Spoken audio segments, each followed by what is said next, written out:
Today, we're taking an in-depth look at abortion pills. We'll explore how they work in the body, provide clear instructions for use, and discuss what to expect after taking them. If you're seeking accurate, judgment-free information about medical abortion, you're in the right place. The abortion pill protocol is a carefully timed process that typically involves two medications, Mifepristone and Misoprostol. However, in some cases, misoprostol alone may be used. The exact protocol can vary depending on local regulations and medical guidelines, but let's explore a common approach. In first step, Mifepristone of 200 milligrams is taken. You can take Mifepristone with water. When you take Mifepristone, it blocks the naturally producing hormone progesterone. This hormone stabilizes the ureterus lining of mother. When Mifepristone blocks the progesterone hormone, it breaks down the lining of the ureter's cutting of blood supply and oxygen supply to the baby, which stops the growth of the baby. In second step, 4 tablets of Misoprostol, 200 milligrams total of 800 milligrams is taken within 24 to 48 hours after taking Mifepristone. Now, Misoprostol can be taken orally or vaginally. In some cases, only Misoprostol can be used for abortion. The oral method involves sublingual administration, which requires placing the tablets under the tongue and letting them dissolve for about 30 minutes before swallowing any remaining fragments with minimum amount of water. The vaginal method involves inserting the tablets deep into the vagina. You can insert 4 tablets one by one into vagina. The first dose is taken, followed by second dose of Misoprostol, again 800 milligrams after 3 hours, and third dose is taken after 6 hours again, 800 milligrams is taken. Misoprostol binds to prostaglandin receptors on the smooth muscle cells of the uterine wall. This binding triggers a cascade of events within the uterus.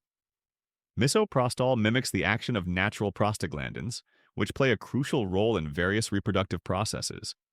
It causes the uterine muscles to contract and the cervix to soften and dilate. Additionally, it increases blood flow to the area and alters the uterine lining. The combined effects of misoprostol on the uterus create an environment that is no longer conducive to maintaining a pregnancy.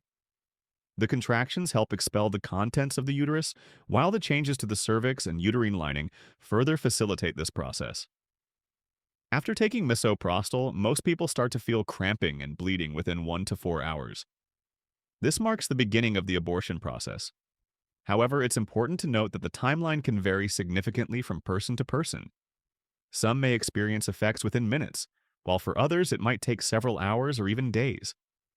The physical sensations during a misoprostol-induced abortion often resemble a heavy menstrual period, but can be more intense. Cramping is common and can range from mild to severe. You might also experience nausea, diarrhea, chills, or fever. These symptoms are typically most intense during the first few hours and gradually subside. As the process unfolds, you'll likely notice increasing amounts of bleeding. This is a sign that the uterus is contracting and expelling its contents. The heaviest bleeding usually occurs when the pregnancy tissue is passed, which can happen suddenly or gradually over several hours. Biologically, misoprostol is causing your uterus to contract and your cervix to soften and open. These actions work together to expel the pregnancy tissue. The uterine lining breaks down and sheds, similar to what happens during a menstrual period but more completely. One of the most common questions is, how do I know when it's over? While the most intense part of the process typically lasts 4 to 6 hours, bleeding can continue for 1 to 2 weeks. The passing of large clots or tissue, followed by a decrease in bleeding and cramping, often signals that the main part of the abortion is complete. However, it's crucial to follow up with a healthcare provider to confirm that the abortion is fully complete and no complications have arisen. In total, a misoprostol-induced abortion usually takes about 1 to 2 days to complete, though some residual bleeding may continue for a couple of weeks. Remember, this is just a general timeline. Your experience may differ, and that's okay. What's most important is to follow your provider's instructions and reach out if you have concerns.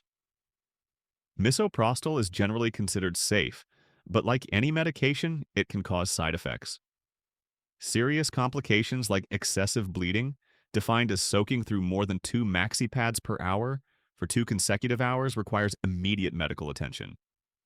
Severe abdominal pain that isn't relieved by pain medication, persistent fever, or signs of infection such as foul-smelling discharge are also reasons to seek urgent care. It's important to note that misoprostol isn't suitable for everyone. Women with certain medical conditions, such as bleeding disorders or severe anemia, may be advised against using abortion pills.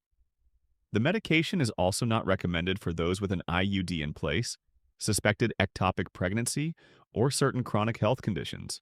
The effectiveness of misoprostol can be impacted by other medications or substances.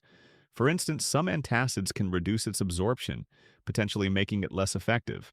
Always inform your healthcare provider about any medications or supplements you're taking to ensure there are no dangerous interactions. While the risks associated with misoprostol are generally low, being aware of potential complications empowers you to make informed decisions and seek help if needed. Remember, the vast majority of women who use abortion pills do so safely and effectively. With proper knowledge and guidance, many find this method to be a private and accessible option for ending a pregnancy. As we've explored, misoprostol is a powerful tool in reproductive health care. We've seen how it works in the body,